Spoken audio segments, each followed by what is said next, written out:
جو عورتیں دن بھر کے کام کاج سے تھک جاتی ہیں ان کے لیے ایک بہت ہی پیاری حدیث۔ حضرت فاطمہ رضی اللہ تعالی عنہا نے رسول اکرم صلی اللہ علیہ وآلہ وسلم کی خدمت میں یہ شکایت لے کر حاضر ہوئیں کہ چکی پیسنے کی وجہ سے انہیں شدید تکلیف رہتی ہے، تو انہیں کوئی لونڈی یا غلام دیا جائے۔ تو ہمارے نبی اکرم صلی اللہ علیہ وآلہ وسلم نے ارشاد فرمایا، اے فاطمہ، کیا میں تمہیں اس سے بہتر بات نہ بتاؤں؟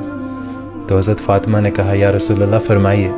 تو آپ نے فرمایا کہ فاطمہ، جب تم رات کو سونے کے لیے بستر پر لیٹ جاؤ تو یہ کلمات پڑھ لینا، یہ تمہارے لیے لونڈی یا غلام ہونے سے بہتر ہے۔ 33 مرتبہ سبحان اللہ، 33 مرتبہ الحمدللہ اور 34 بار اللہ اکبر پڑھ کر سو جایا کرو، انشاءاللہ ساری تھکاوٹ اتر جائے۔